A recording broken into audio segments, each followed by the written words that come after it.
quick note up top. I recorded this entire show thinking it was Monday. So we're not doing Friday Feels today. I'm so sorry. You're going to get to the end of this and you'll see when I realize that it happened. I'll leave a timestamp if you just want to skip directly to it. And I'm pissed. Second thing, I did a goof in the last episode. I changed the outro for literally one episode. And people were like, where's primary control? Where is it? Where's Rachel? Primary control is back. Okay? Enjoy the show.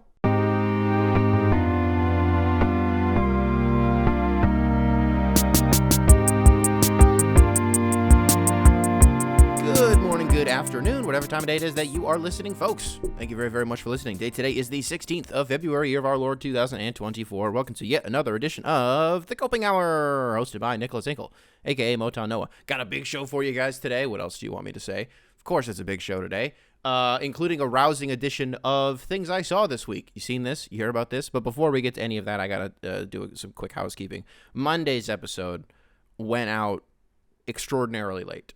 Like straight up 7 or 8 hours later than I usually like these to get out. Nothing happened. Well, something technically did happen, but like everything was fine. I mean, I even say in the show that I was recording at like 8:30 in the morning. It's 8:43 a.m. as I'm looking at the clock right now. I record these early, and usually they're in the can by like 10:30 a.m. Central Time, right? So that means, you know, by 1 o'clock, 1:30, it's out. I think what the problem was that for the first time I recorded in 4K. And I was like, I don't even think I need to do this, but it looks cool, and I'm going to do it. And then that destroyed the exporting process. And I think a lot of it had to do with the fact that when it was all said and done, I had eaten 50 gigs of storage between each individual clip, you know, rendering at 4K. Some of them were 20 minutes long. Some of them were like 10 minutes long. And then when you throw that all together and Adobe and, you know, my computer is trying to process and export this hour-long 4K video, it just took literally forever. And then eventually when I got through that exporting workaround, I couldn't even upload the video. Like the upload probably took 6 hours. So if anything is wrong today, I'm recording in 1080p.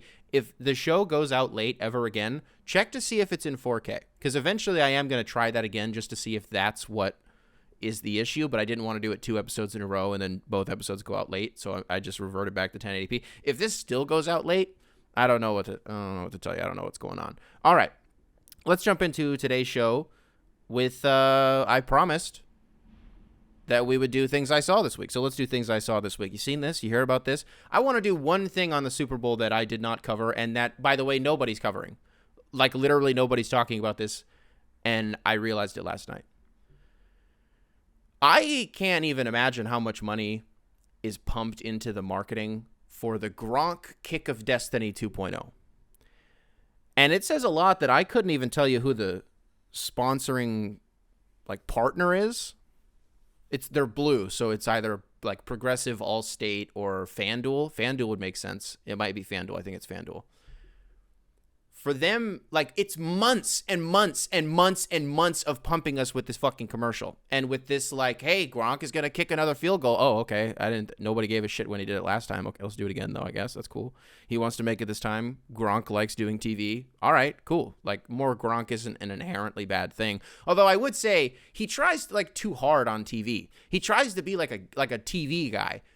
Dog, Fox doesn't want you to be a TV guy. They want you to be Gronk. Do you know what I mean? So, like, do funny gimmicks like kicking a field goal, but, like, actually make it interesting. Like, actually make it something that people want to tune in for. Because when the Super Bowl rolls around, when they kicked it to commercial, it was like a 30-second spot in the first quarter, and we didn't even get, like, a Jim Nantz sending us out to commercial and being like, and coming up at the break, Gronk's Kick of Destiny 2.0, sponsored by FanDuel, with like the CBS music in the background. We didn't even get that. It just kind of happened. He misses the field goal. And then I think it was the next commercial break. They like did a brief little feature on it. And that was it. Nobody's talking about it. Nobody is talking about how Gronk missed the Kick of Destiny 2.0. What a money pit this promotion had to have been. Again, if it was FanDuel, whatever it was, I don't know what was attached to it. Maybe it was a cash cow. I don't know. How many people were actually betting on if Gronk was going to make that field goal? Were you doing it? Probably not. Did you go to work on Monday? You sitting around the water cooler. You're at the lunch table with your buddies. Hey, you guys see that Gronk kick? Nobody gives a shit about it. Nobody cared about it at all. I don't know if this is like forced marketing. I don't know what we would classify this as. Some of you with like fucking marketing degrees will be able to let me know. What happened here? Did we just not care? Is that all that it is? That's my whole spiel. Like, what the hell was that? What was that all about? Nobody, and I cannot stress this enough, nobody is talking about this. Nobody cared, including myself, by the way. I don't care. I care about how little we care, and that to me is just inherently interesting. What's something else that happened this week? You seen this? You hear about this?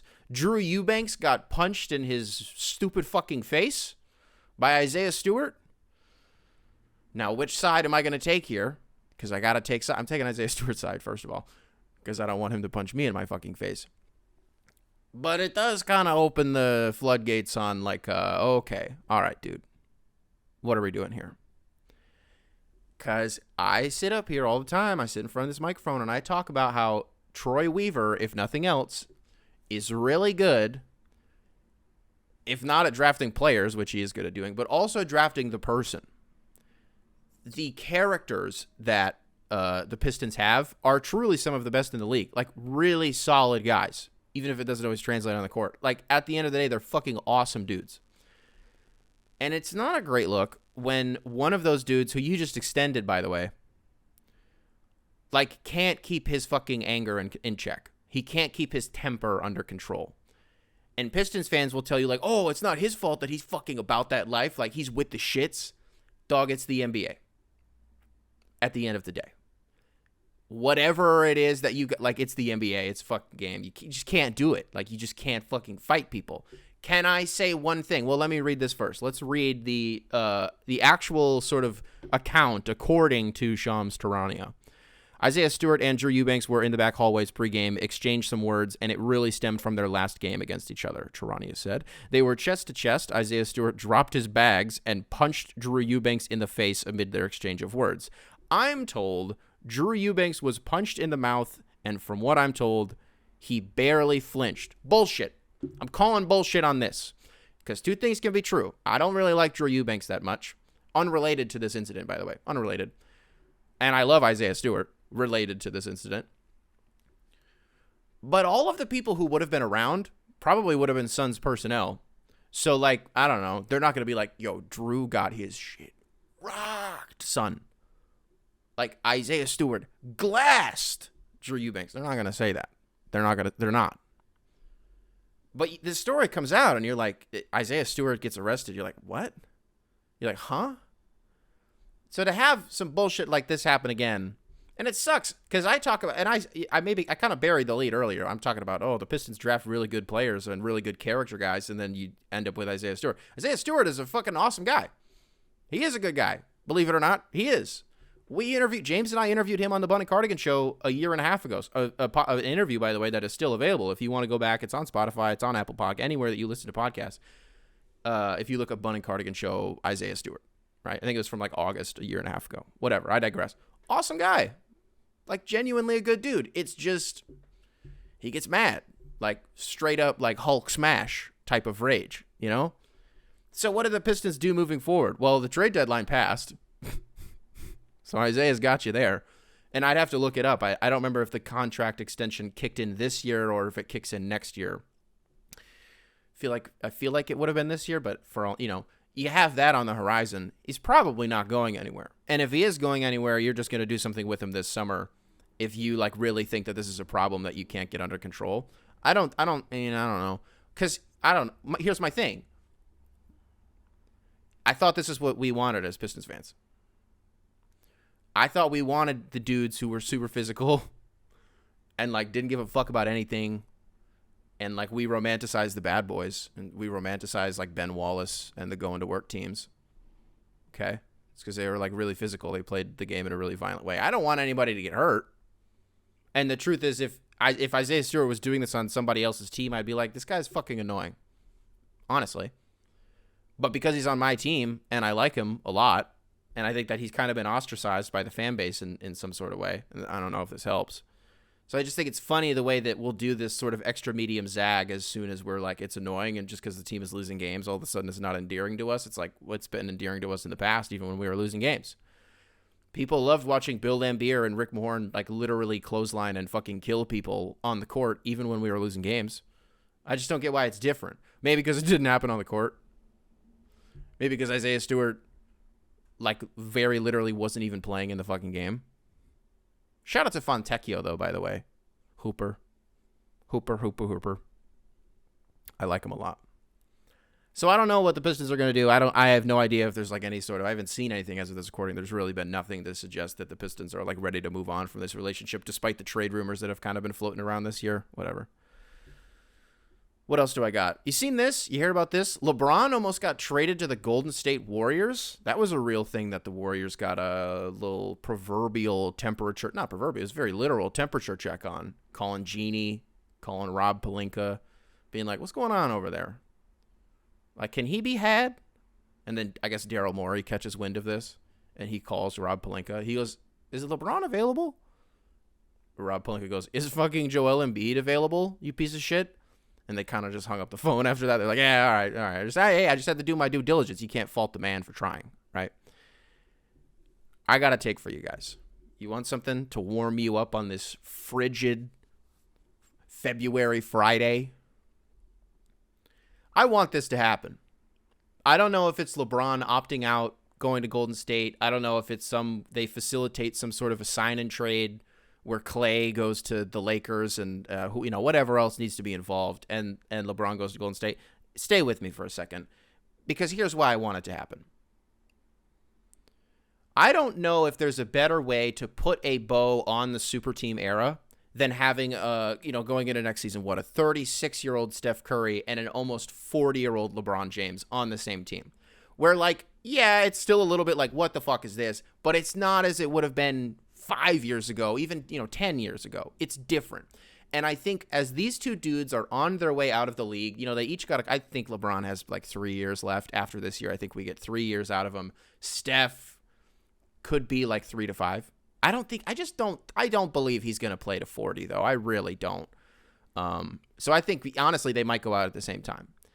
And that honestly just kind of adds to, you had these two guys for the last decade and a half who were, it's probably closer to, for all intents and purposes, for the last 13 years, who teams had to, on the fly, figure out how they were going to construct their rosters in a new way every single year to combat these two dudes. And for a lot of the time, it was in two separate conferences. Now it's it's a whole different beast. But in the past, it was in two separate conferences. So it was like nobody was safe. Either the road went through Steph Curry or the road went through LeBron. And I think as we maybe start to leave that era of basketball and that era of, roster construction, fuck it. I truly don't think there's a better way to go out. Truly with a bang. It could be a whimper. It could be. It could happen. That's the risk you're taking because they're both, 35 plus if you're doing this. But I think once those two are out of the league, there's going to be such a weird paradigm shift. And you're going to say, teams are still building super teams. The Bucks just got Damian Lillard. Yeah, but I don't even know what we constitute as a super team anymore. Because if we were getting Chris Middleton and Brook Lopez from 3 years ago, where it was every single night, yeah, I would call this a super team.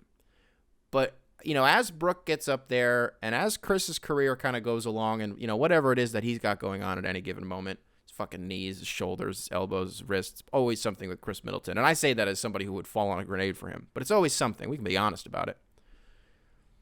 It doesn't quite feel like it has the same juice adding Damian Lillard. It's amazing, no doubt. No question about it, it's amazing. Although I say it's amazing. I don't know if you guys saw the Grizzlies game that they played last night. Damian Lillard taking the ball up the floor. Brook Lopez fucks up a screen, and Damian Lillard gets the ball yoinked away, and then it ends up being a whole thing. Jacob aka Rusty Buckets had a point about Damian Lillard that I was like, oh wow, that's very true. It's so easy to watch Dame. Sorry, I'm kind of doing a Bucks thing as a quick aside. It's so easy to watch Dame sometimes and think that he sucks Like, it's easy to trick yourself into thinking that he actually sucks because his shot selection is so bad.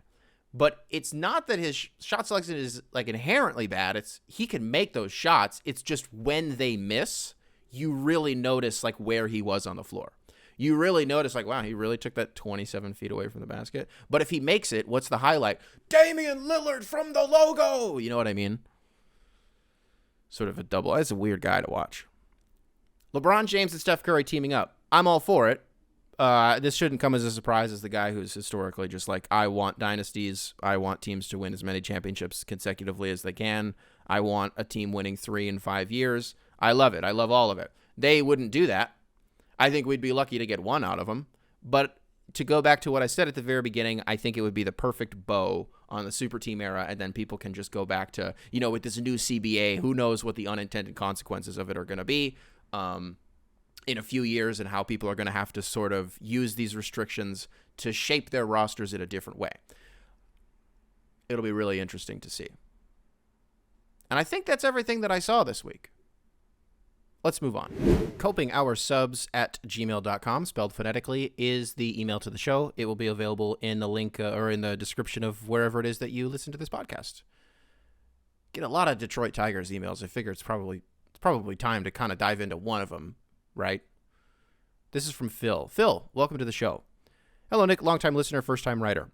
I have only heard you mention the Detroit Tigers a few times on the show. However, as a fan of another team and as a fan of baseball as a whole, I would really like your take on a few things. First, I would like your POV on the 2013 ALDS, namely Game 2, David Ortiz grand slam to right field. I lived in New England at the time, and while I was not the largest Red Sox fan, what it meant for Boston in the wake of the marathon bombing gives me goosebumps when I watch it still. All-time call from Joe Buck. Secondly, I have always enjoyed the Tigers brand of baseball. The twilight years of Mickey's career was special. To watch one of baseball's greatest folk heroes walk into the sunset accomplishing all he did is why the sport is romantic. All of this to ask, who do you think becomes the heart of this team? I think you young guys have a lot of potential, especially on the pitching side. Thanks, Phil. To answer the last question, it's going to be Torque or Casey Mize. Spencer Torkelson or Casey Mize, probably. Sneaky Riley Green, I think maybe you'd be able to throw in there. If you asked me 2 years ago, I would have told you that Akil Baddoo is like probably going to be better than Shohei Ohtani. He's awesome, and maybe we'd call him the heartbeat of the team, but the actual heart of the team is probably going to end up being one of the three between Riley Green, Spencer Torkelson, and Casey Mize. It's probably going to be one of them. As for the first question, my POV of David Ortiz's grand slam to right field in 2013 at Game 2 of the American League Divisional Series, couldn't tell you a fucking thing about it, Phil. You know why? I watched it live. I've never seen the replay. I've seen photos. I've seen the photos of the goddamn security guard with his hands in the air, and who was it that was in? Was it like Johnny Peralta that went over the I don't even remember who it was. Seriously, honestly, genuinely, there are a few moments in the history of Detroit sports I've never seen the replay. It's Aaron Rodgers' Hail Mary in Detroit on like Monday Night Football 10 years ago. Never seen the replay of it, and I never will. I swear to God, if it comes up in a YouTube video, skip ahead. If it's on TV, I will look away. I will not watch it. Joe Buck having an all-time call in that game. He fucking might have, dude. He might have. And is that the biggest tragedy here? I know that ESPN is going to, like, the World Series is going to go back to ESPN in like a couple years here. I believe it is. Or am I thinking of the Super Bowl? I think I'm thinking of the Super Bowl. Or where is didn't the World Series change where it's, I'm not going to pretend to know. But Joe Buck being taken out of baseball broadcasting sucks. It just does. And I don't know if there's a more overhated broadcaster in sports than Joe Buck. And I think maybe why that is sometimes his like emotion is really low. He's just kind of at a constant, like he just plateaus. He's just kind of there the whole time. There'll be a huge play happening, and instead of being on this steady incline, he's just kind of at a 5 the whole time. My theory on why that happens is because he will sometimes just get caught off guard by a big play happening that he like didn't, I don't know, he's paying attention to somebody else, these people watching in the crowd or something, and then suddenly something happens and he's like, oh shit, wow, and there he goes, he's down the field, he's at the 20, he's at the 10, into the end zone, touchdown Bears. Like he just kind of says it. Or he'll like, that is a disgusting act by Randy Moss. I'm so happy he took that back. I'm so happy like 20 years later he was like, yeah, that was a bullshit thing to say. I don't know why I said that. I'm honestly very happy to hear that because Joe Buck, whoa. Because Joe Buck, honest to God, is one of my favorite voices in sports, and it's always bothered me that I thought he had one of the cringiest calls. But you look at even some of the shit that he's done in football. Diggs, sideline, touchdown, unbelievable. The Minneapolis Miracle, like all-time call. So I say all of that to say, I believe you. I believe that whatever Joe Buck said on that night probably means a lot to you, probably means a lot to Sox fans. And I think something else that you added in here kind of adds a layer to it. We all knew they were fucking winning the World Series that year after the marathon happened, which was only in, what is that, April? So you have the whole season basically to play, but with how they had been playing those last few months, if memory serves, it was 10 years ago, I'm pretty sure they were heating up. And once we got into that series with Boston, I was like, cool, it has to be us. Cool. And then it was. What was the second question here? Oh, right. Okay, so it was all of that just to ask who the heart of the team is. Yeah, Miguel Cabrera, dude. You know, you talk about some of the best moments that I've had as a Detroit Tigers fan.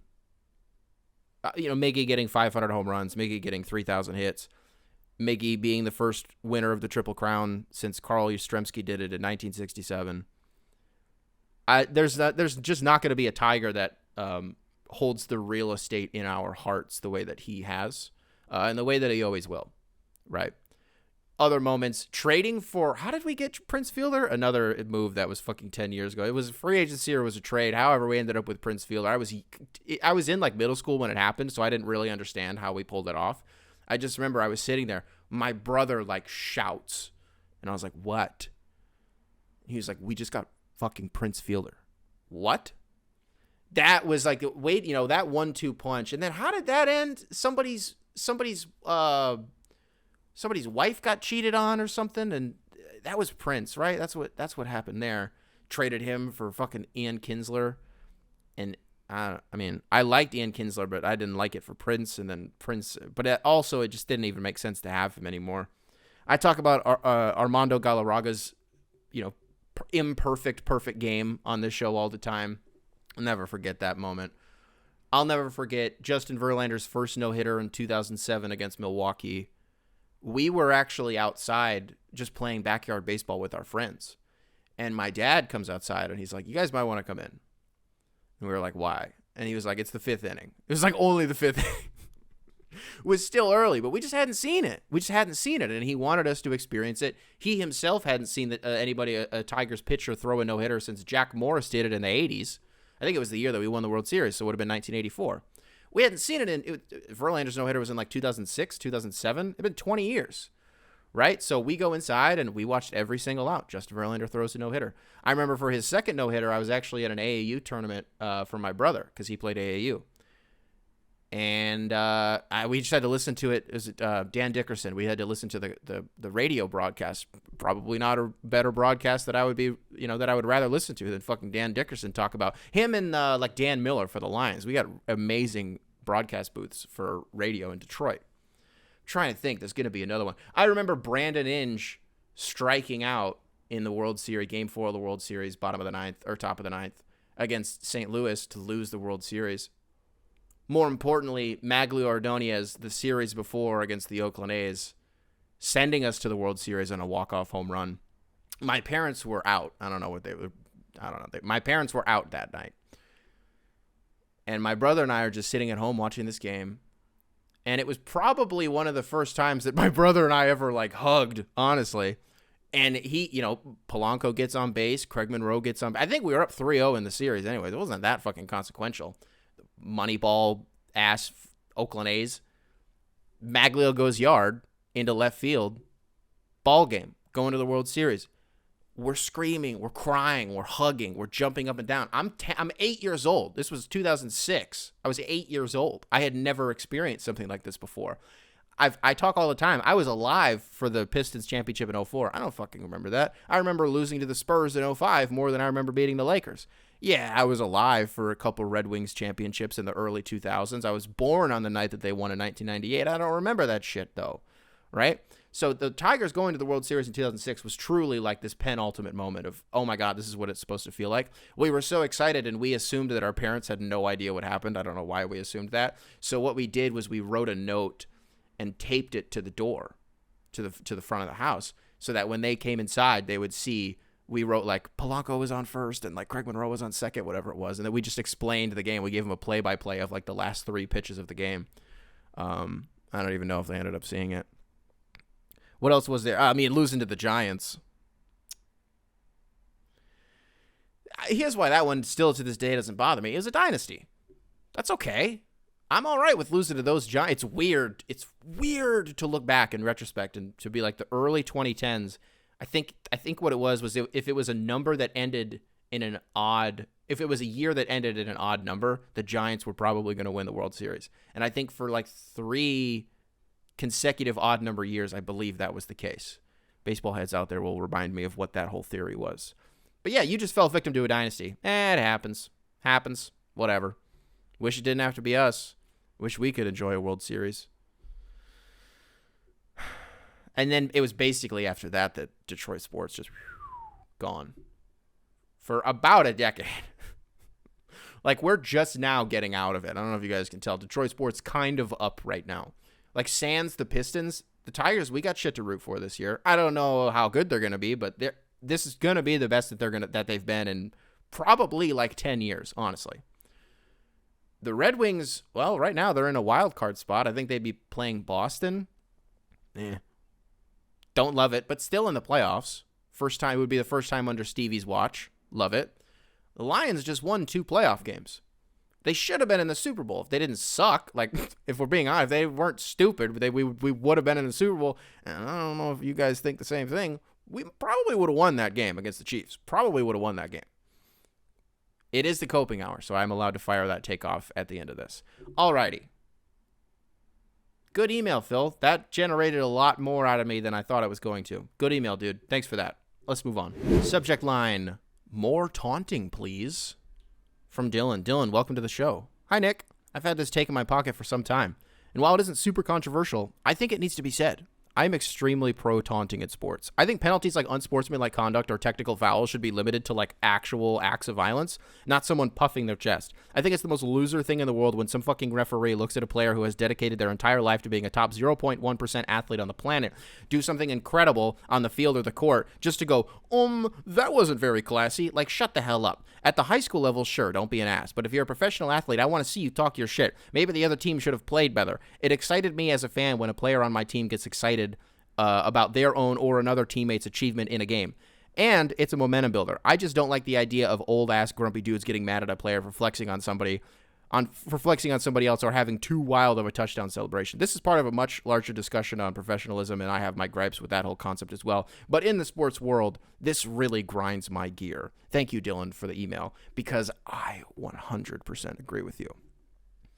I think the funniest penalty in sports, not just in football, I think the funniest penalty in sports is unnecessary roughness. Just through virtue of what it's fucking called. Unnecessary roughness. I love the idea that you have these grown-ass men, like truly in the most barbaric sense, just ramming into each other for like 60 minutes of game clock. And in the instance that they do something that's just a little over the line, the ref has to throw a flag and go, hey, that was unnecessary roughness. You're being too rough. He's treating it like it's his. What's the zipline joke from he thinks it's his? Whatever it is. It's funny. It's just funny to me. There is something to, like, dog, we're not that far removed from you just not even being able to celebrate a touchdown. Remember when that was remember when Ocho Cinco like ruined that for everybody? Remember when Calvin Johnson and Jimmy Graham ruined that for everybody? Jimmy Graham and Calvin dunking on the field goal post and the uprights too much, making them lean, making them creak, breaking them. You still can't do that, by the way. You'll still get fined if you do that. Here's my only, if I can just lead with, I say lead, I've already said like 3 fucking things, but if I can say one thing that I don't like about taunting, or like that I don't like about celebrations, I should say, it's not really taunting, it is and it isn't. Dude, even when it's my team, I'm like, all right, assholes, Like, do this on the sideline. When they get an interception, they generate a turnover, force a fumble, whatever it is, and they sprint down to the opposite end zone, like 15 dudes, and they, like, take the team, like, all right, okay, we get it. That's the only one that I don't like. It's always been annoying to me. But yeah, like, we're seeing in the AFC Championship game, it was Zay Flowers, right? Who I think he was, like, standing over L'Jarius Sneed. He's like, bitch made. And then Zay Flowers ended up he did have an awesome game. He just had a few moments that ended up costing them the game. That sucks. It should have absolutely be part of the game. Because of what I just said. It's a game. That's what it is. Protecting the integrity of the sport. Who was it that ran to the middle of the Dallas Cowboys logo like 20, 30 years ago? And, like, I don't remember what he did. I wanted to say it was Jerry Rice, and then I was like, no, it was Terrell Owens. Why the fuck would it have been T.O.? It would not have been T.O. He would not have done that. That's going to drive me insane that I can't remember who that was. We talk about Joe Buck, like, shaming Randy Moss for mooning the crowd at Lambeau. Fuck off. That's funny. It's a funny celebration. It's a good celebration. And that's why it's good that Joe Buck has since kind of, like, rescinded that. He's taken it back. He's like, it was pretty funny. I can't lie. We do need to celebrate more. We do need to allow these guys to talk their shit more. In basketball, hang on the rim. Overused celebrations in basketball, for some reason, rocking the baby I don't like. To me, that is, like, for some reason, a line being crossed. I don't know why. I don't know. I think maybe it's because usually teams do that to guys on my basketball team as a Pistons fan. That honestly might be it, because I think I'm predisposed to it more than the average fan, just through virtue of rooting for the Pistons. People usually get their little celebrations off on us more than they would. But like D'Lo, like icing his van, like harmless. LeBron doing the silencer, harmless. It's just sick, right? I don't know what else is there. But I do think that there needs to be just more people getting their shit off, dude. I got nothing else to say. You hit the nail right on the head. Great email. In total agreement here. And let's move on. Subject line: do you believe in sports karma? From David. David, welcome to the show. Hey, Nick. Do you believe in sports karma? I'm 100% convinced it's real, and I apply this thought process to sports betting all the time. Very happy for you, David. I'm sure there's a real explanation, but some teams just have it, and other teams don't. Spoelstra talked about it in a post-game interview, and he sums it up pretty well. Quote, you generate the karma of the game. For whatever reason, the basket gets a little bit bigger. If you defend, get multiple stops, you don't feel the pressure offensively. You just feel more of a rhythm and flow, and that's the karma we're talking about, unquote. If a team does everything the right way, it's almost as if the universe rewards them in the game. It's like these are the good guys, and it just works out for them. When you have a shitty front office or the fans are just fed up like it's an unbreakable curse that manifests on the court or the field, NFL teams like Washington and Carolina feel like they are damned, waiting for divine punishment and to be cast into football hell for eternity. There's a cosmic give and take element to sports. When Michigan and Ohio State played after Harbaugh got suspended, I knew they were going to win that game as if it was fate that wanted it to happen. Or as if it was fated to happen. Or like the Chiefs this season. They lose a bunch on the road, and we start questioning whether or not they have what it takes this year to win the Super Bowl. I hate the Golden State Warriors, but with the fury of 1,000 suns. And then parenthetically said he's a Rockets fan. But I guarantee you that they turn it around and make a run in the playoffs this year. It's just the way that it is. As soon as we doubt them, it's like God himself intervenes, and it's fucking crazy. Same thing for the Miami Heat, by the way, and Detroit is going to the Super Bowl next year. Believe that shit. Facts. Anyway, hope you're having a good day. Love the show. Much love, David. David, thank you for the email. I think sports karma is real on a greater scale. I don't believe it's real in the sense of what Spoelstra was talking about. To me, that's not karma. That's just like, that's like when players tried to, I think it was George Kittle after the game that the Niners played against the Lions in the NFC Championship game, where he was like, there needs to be a stat that tracks momentum. Like, momentum is very much a real thing. I think when you're talking about it on like an in-game basis, on a game-to-game basis, I think that is real-life momentum, and I think that exists. You knock down a couple shots, home or away. If you're at home, that crowd is going to let you know, like, you guys are on your shit right now. If you're on the road, guess what? They're still going to let you know because they're going to be quiet as fuck. And that does something to you, right? That kind of, like, ignites a fire in you that you otherwise wouldn't. Like when you have the crowd behind you or when you're silencing them, it's different. To me, that's momentum. But when you talk about the greater picture of a front office being a failure, you talk about the Redskins. Whoa, Freudian slip. You talk about the Washington Commanders. You talk about the Panthers. With the Commanders, does it feel a little bit different now that Snyder's out of there? It might.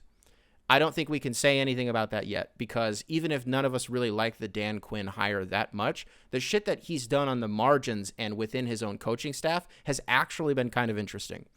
So we'll have to put a pin in that. We'll see what they do in the draft. We'll see what they do in free agency. I'm not ready to say that that Washington is cooked just yet, but in principle, with recent years, it would suggest that you're right under the Snyder regime, because the fish rots from the head. And that's usually what you can trace this shit back to, is the teams who have been historically unsuccessful have probably just been under poor ownership. They've been under poor management. They don't know how to get the right guys in the building if they walked in and said, I'm the right guy for this job, which I guess they usually do. The Panthers, who knows what's going on there. Dudes have been afraid to take the job because they're like, ownership is a nightmare. They got their hands in everything, Can I prove my own point? The Phoenix fucking Suns. As soon as they ditched Robert, what's the best thing that happened to the Suns in the last 10 years when Robert Sarver owned the team? Where would it would, in some order, going 8-0 in the bubble, Book getting 70, and then do we just throw the Chris Paul trade in there? Just because that was kind of the signal that this was for real, and then they ended up going to the finals, I think, the following year. As soon as Sarver sold that team, and I would also argue as soon as James Jones took over basketball operations, was when it started to feel real. And I know Sarver not owning the team anymore is technically fresh. I think when they went to the finals, he owned it. Yeah, Ishbia didn't own the team yet. Oh, wait, so this point's dumb. So this point doesn't actually make sense, because I don't know if I'd necessarily say that the Suns are a brilliantly run organization. We've bitched about their roster basically all year. And then at the deadline, I don't understand how the fuck they got Royce O'Neal. How did they do that? Royce O'Neal's not a world eater. He's on the margins as a guy who can play basketball at a medium to high level when you need him to. But they got him for compressed air and a pair of Dolce & Gabbana sunglasses. The fuck? How did that happen? Even if during the offseason we were looking at Phoenix and being did they kind of make this work even after the Bradley Beal trade, and they're just hard capped, but they just gave everybody $900,000 and it kind of felt like it was working, and then they started playing games and you're this isn't actually working that well at all. So I'm saying all this to say I think I may have actually just talked myself in circles and realized that me bringing up Phoenix actually isn't making the point that I want it to make. But I do believe the essence of what you're saying is real. As soon as Martha stepped down as the majority controller or whatever the fuck however it worked for the Lions, she stepped down as the real owner, and then Sheila stepped up. Dog. The first thing she did was fire Matt Patricia and fire Bob Quinn. Immediately. And then the first thing that she did was hire Dan Campbell. And then the second thing she did, whatever order this was hire Brad Holmes. As soon as you have the right person running the team from the top, hopefully that pop didn't just destroy the mic. Hopefully, I guess that's literally what it's, a pop filter. So is that blowing your guys' ears out? What just happened? As soon as you get that right person in the chair and they are able to assess the team and not treat it like it's a fucking business, which you should, they do have to do that, but treat it like it's a fucking, it's a team, it's a sports team. And you get guys in the building who actually know what they're doing. It's crazy how much of a difference it can make, right? But if we're talking about it, what Spoelstra's talking about, I don't believe that. That's just you guys were prepared for the moment, and you guys are executing at a really high level. And as a result of that, hey, does that just insinuate karma? It's well, the things that you're doing are leading to good things, which is a product of the good things that you're doing. So it's almost like, oh, you got multiple stops on defense. Well, here, as a treat, you guys can get out in space, have a nice little fast break, have a nice easy layup. Maybe you got someone trailing. You draw a nice little and one. As a treat, as a nice little reward for all of these stops that you guys have been getting defensively. I don't know where I stand on this anymore. I've convinced myself that both are true. Which means that this was a good email. And let's move on. We're going to wrap up the show today. I might go a little bit shorter today just because, honestly, I was so concerned about how long it took to upload the show, and I just want to make sure that everything's fine today, so I want to kind of get out of here a little bit early. But we do have, I'll probably be able to go for like 15 more minutes here, so you're looking at the runtime. You're like, it's actually fine. Don't worry about it at all. But there are 2 emails here that I didn't want to dedicate a whole segment to, but they were funny, and I wanted to veer some credit their way. This first one's from Colin. Asked like 6 different questions. I'm just going to read his DeMar Hamlin theory because that's what he leads with here. Hello, Mr. Town. Although, what would that Mr. Town? That would mean my first name is Mo, and then it's like Town Noah hyphenated, and you're just like abbreviating that. So it's hello, Mr. Town. Haven't heard that one. People call me Mo. People call me Mr. Motown. People call me Mr. Noah. I've never heard Mr. Town. Anyways, back to the email. I'm a Bills fan, and I have a theory on why they didn't give comeback player to DeMar. At the beginning of the year, he was everywhere, but towards the end of the year, there wasn't much talk about him until this award was brought up. I think that the NFL wants DeMar to go away for commercial reasons. I can't imagine that the NFL wants to parade a guy around who literally died playing on their field from contact. This does not sell well to parents, and I can't imagine the NFL will talk about this even 2 years from now, and it will just be the start. And this is just the start of making him go away. Dog, I am so disappointed in myself for not seeing that. And shout out to you for opening my eyes. I'm now woke. What the hell happened to that word? 10 years ago, if you said you were woke, it was because you were like, we need to seize the means of production. And now if you're woke, it means, I don't know, conservatives just kind of like hijacked that word. And now I swear to God, I have no idea what it means anymore. I would argue they don't either. Because it's just like, it's such a fluid fucking word. So anyway, back to the email. I think you're 100% right. Because how good of a look is it for the NFL to put this guy on stage and say, remember when you were medically deceased a year ago from playing this game? Well, how brave it was for you to come back out here, and now we're going to give you a reward for it. Well, rather an award for it. I think you're right. That's why I didn't want to dedicate a whole segment to it, because I just truly think this guy is fucking on to something. I think there was something maybe at the end of this email that I thought was funny. I don't remember what. Oh, yeah. Would I ever do a Wednesday show just to have 3 shows a week? There's always a lot of questions, a lot of emails about scheduling the show and like, oh, you should. I got one like a week ago. It was like, have you thought about doing Monday and Thursday? The fuck no. He provided some like legit reasons as to why I should do that. Still no. I really like the Monday, Friday. I will not add a Wednesday show just because I don't want to burn myself out. I really enjoy doing this, and I don't want it to turn into something that I feel like is my job, even though it is, right?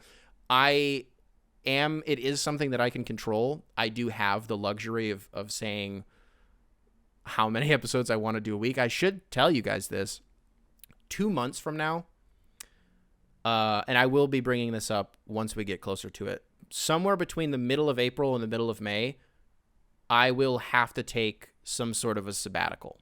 I do not know how long it's going to be, but if it might only be like a week. It might only be 2 weeks, but there will be a period, and I will be planning ahead for this, and even while I'm gone, I will be pumping shit out that I've just pre-recorded, even if it's not coping hour specifically and it's like a different thing.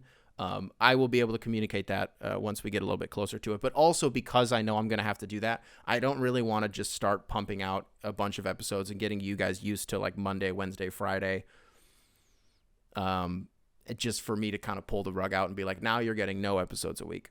But only for like temporarily. I know in the past on this channel, I've like just inexplicably stopped uploading and then I just kind of come back 8 months later. It may seem like that's what's going to happen. That's not what's happening. Once we get closer again, I will be able to explain a lot more. And that's 2 months away, so you guys don't even have to worry about that. And then the last thing that he added here was, would I ever go full radio show and do it live with call-ins? Because that would be amazing and some funny stuff. Yes. Yeah, at some point I would love to do that. I think what it comes down to is producing that by myself feels like it would be fucking hard. Because in some way, as much as I love the idea of getting like just a raw phone call, and it's like, hey, I don't know what this guy's gonna say. The benefit that a radio show has is they have people screening the calls. So like, yeah, someone can lie to the screener and say like, no, here's what I'm going to talk about. And then they just get on the air and they just say something insane. They're like, are we sure OJ did it? And you're like, huh? They get on the phone. They're like, is gooning the new meta? Huh? What? That's like coping hours after dark. Coping hour after dark after dark. I'm not talking about that on here while the sun is out. Is gooning the new meta? Are you out of your mind? I mean, it is, but it's... So from a singular standpoint, I just don't know if I would be able to pull that off, honestly. But doing this show live, I was talking to someone who, like, they know that I do the show, but they don't watch the show. They thought it was live. And I was like, the fuck? No, it's pre-recorded. I was like, I just sit here for an hour. And I will give myself some credit. Even though I split up the segments, it is more or less a continuous flow of conversation with myself. So it's fucking hard. And doing that for an hour with no cuts, where I know that in between segments I could like drink some water, take a breath, like reset for 2 seconds. Doing that on a live show for an hour is harder. I think there would be the added benefit of, having a chat and all this stuff. But that's it. That was a good email. So I appreciate all those questions. And then there was another one that I want to read here really quick. And I'm going to get really upset if I can't find it. This guy... Wow, there's a lot of emails here that I just have not had a chance to. You guys are like, these emails are flying in. Like, we're at a point now where it's like 30 a day, like a day. And so we are getting a lot closer to, if you really want it read, don't like spam me. It's okay to, don't copy paste the entire email. Like, reply to your own email and just be like, bumping this, like fingers crossed that you read it. If you really want it read, because it is getting harder for me to sort of facilitate some of these. There's an email in here somewhere about a guy who has like it's a Taco Bell email, and there's a very specific reason that I want to read it, and it is legitimately going to ruin my day. Here's what I'm going to do. I'm just going to cut to when I find the email. So the subject line is, am I the asshole? And it's from Griffin. Wants to know what my Taco Bell order is, but I don't know what it is. It's changed the menu too much. I used to get the beefy nacho loaded grillers, and then like 3 years ago they were just kind of like, we don't do that anymore. I don't even remember what the thing I get is called, because I always just put it in the app and like on like DoorDash, and then every time I go to order it, it's just like, do you want to just do what you did last time? Yeah, I want to do what I did last time. So I don't know what it's called. Sorry, it's not an interesting answer. I'm sorry. But here's what the actual email is, and this is what I want to put you guys on to, okay? Taco Bell has a deal where if you sign up for rewards, you get a $5 craving box for $1. Since they started doing this, almost every single day I will create a new account, get my $1 box with a Crunchwrap potato taco and my Baja Blast. I change the name every time to a random NBA player. On Monday, I was Kevin McHale, and today I'm picking up my order under the name Reggie Jackson. Am I the asshole? Or is this just maybe half smart and resourceful? Just to be clear, I would be getting the Taco Bell once a week anyways, and it's not like a broke boy problem, but why pay more when I could take the minute and save some money and enjoy some free-ish food? That's girl math right there, buddy. I fucking love that you're like, well, it's basically free. I mean, it is only $1.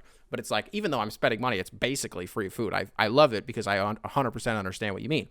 Am I the asshole? Or is it, sorry, that's what he just said. I understand if you don't want to read this on the pod, so you and I don't get sued, dog. We're not going to get sued. This is brilliant.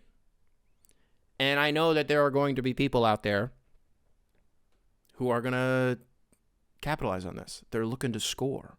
So, Griffin, thank you for doing this. I won't say your full government name so that the government doesn't come after you. My government name is very much stitched and etched into this show. And that's fine.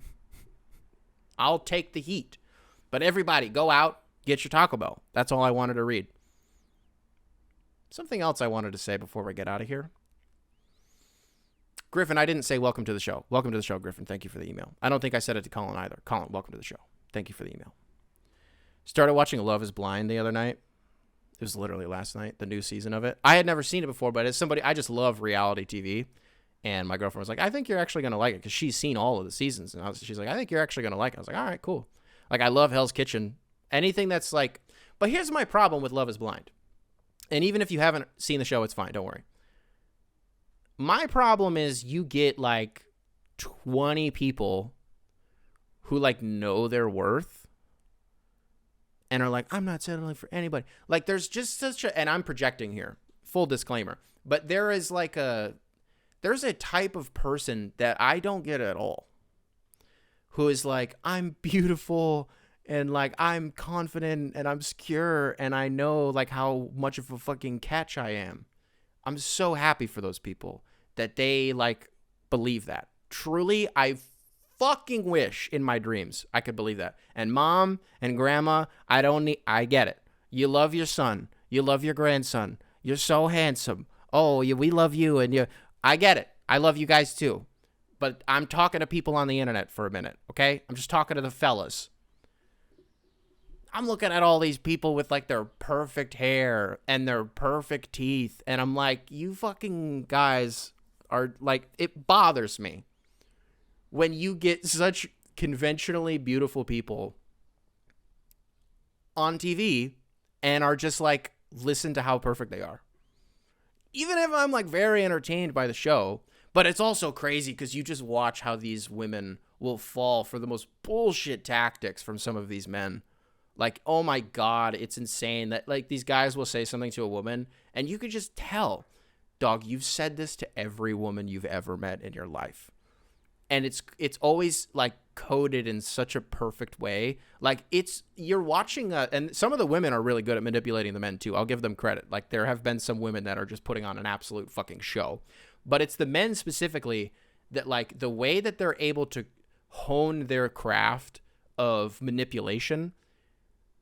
I can't help but be fucking entertained by it because I'm like, it's TV, whatever. Yes, these people are real, but like whatever. Part of the reason I love reality TV so much is because of how raw it is, and you truly see people at their worst. You see people at their most.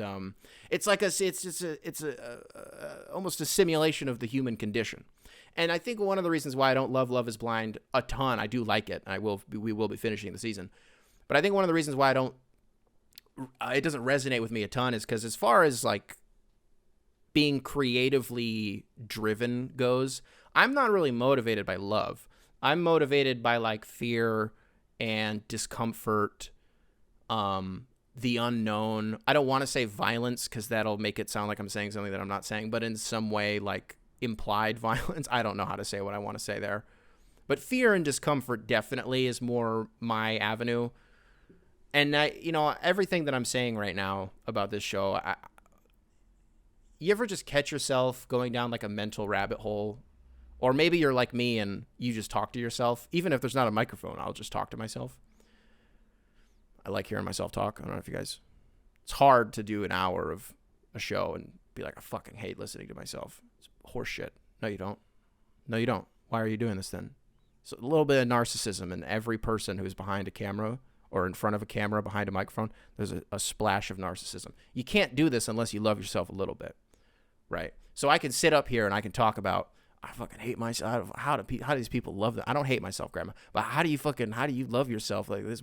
Like, yeah, I do like myself in some regards, but there are the parts of me that I don't like. I'm like, dude, my voice keeps fucking cracking. That's like the 10th one today. I'm saying all of this just to say, you go down these mental rabbit holes and do you ever just catch yourself going like, what the hell happened to me as a child? That this is the way that I'm wired. Because I don't know how you guys are with it, but everything that I identify about myself, I have to trace it back. I have to go back as far as I possibly can to my childhood to be like, oh, it was this person's fault. Oh, it was because of this thing. Oh, it was because all of the behavioral patterns that we have as adults stems from shit that happened to us, not even necessarily as like a 5-year-old. It could have been you were 15. It could have been you were 19. Some of you are in your 50s right now and you're listening to this and you're going, dude, shit happened to me in my 20s, my 30s that, drastically changed the way that I am and that I act as a person. And that's still yet to come for me. It's not like as a 25-year-old I can sit here and say in 25 years I'm going to be the exact same person. I'd love if that was the case. I'd fucking hate if that was the case. If I'm still this way as a 50-year-old, oh my God, shut up. If I'm still talking into a microphone at 50 years old, I wouldn't have it any other way, if I could be honest with you. I want to die in this chair. If I do get drafted, if we do go into a war and I get drafted, am I allowed to be like, can I be a journalist? Am I allowed to do that, or do I have to pick a branch? Because, I mean, if I can't and I have to pick a branch and they're like, oh, you wanted to join, I'm not, like, what am I supposed to do? I'm not joining the Air Force. I'm not going in a fucking plane. Are you kidding me? Not in 2024. Hell no. You want me to join the Navy? Mm-mm. I love the water. I really do. But, like, you're fucked out there. Hell no. You want me to join the Marines? No. I don't know why. Seems like it's harder than, like, the Army, which is where I would ultimately be like, probably that. But if I could just go to, like, journalism, the journalism branch of the military, dog, I'm telling you, the corresponding that I would get off if I was boots on the ground in some desolate part of Eastern Europe, right? Or some, like, droned out, bomb-ridden place in the Middle East. I'm telling you, dog, what I'm going to capture is going to win us an Oscar. I'm telling you that right now. And then what's going to happen? I'm going to come home with, like, PTSD or shell shock. Well, it's the same thing. Forgot.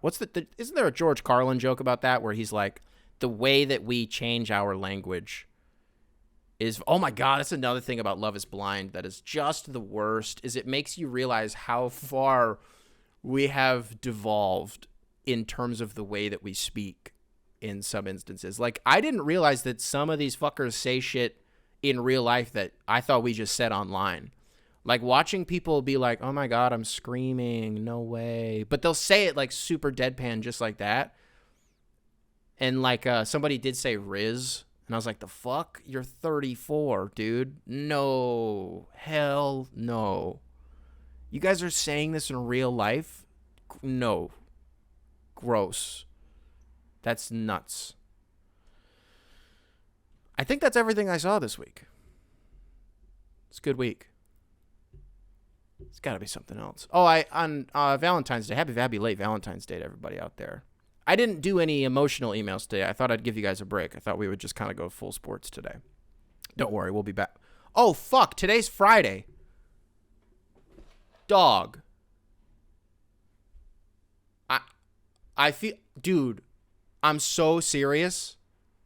I've been recording this whole show being like, it's Monday.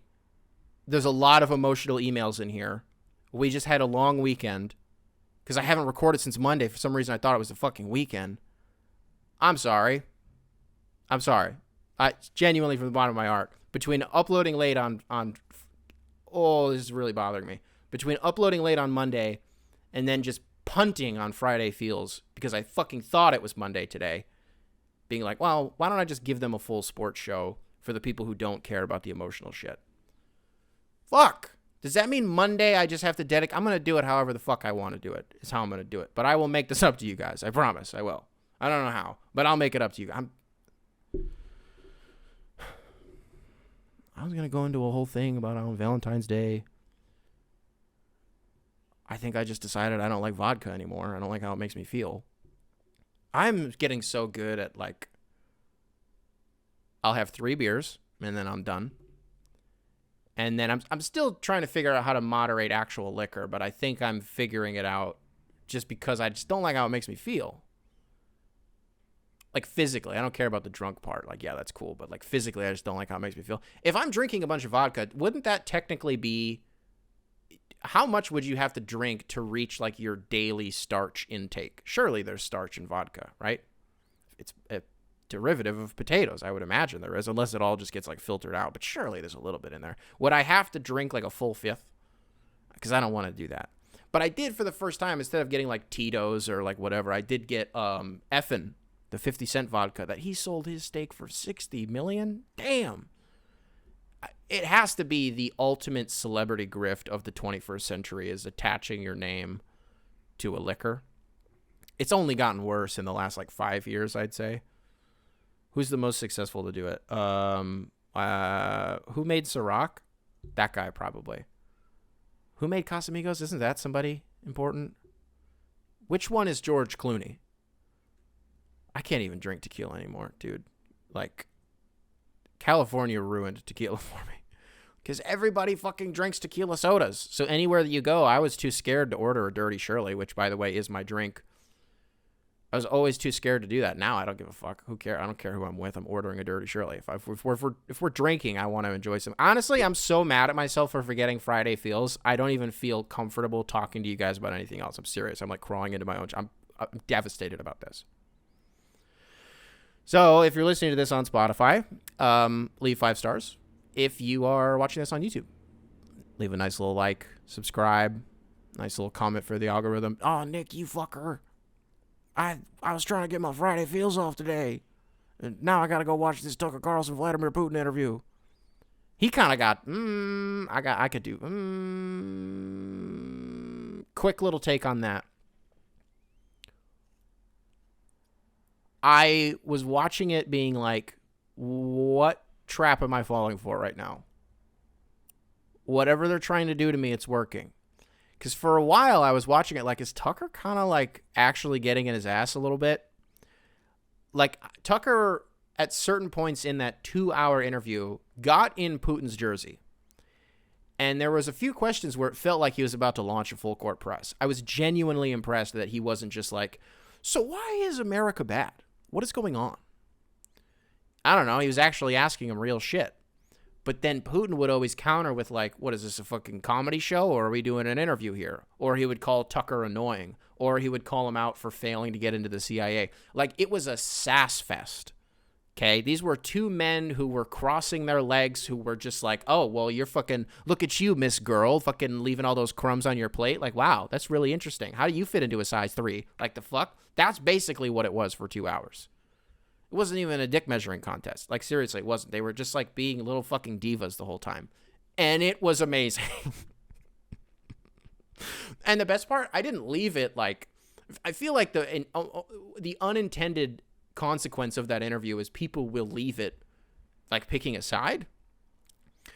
I didn't leave that interview wanting to root for fucking either of them. They could both fall out of a window for all I care. Like, fuck that. Who cares? Okay, Spotify, 5 stars, YouTube, like, subscribe, comment. Love you all. Sincerest apologies, and I will catch you guys. Computers now have primary control. Beautiful, beautiful, Primary control. beautiful, Primary control. beautiful, Primary control. beautiful.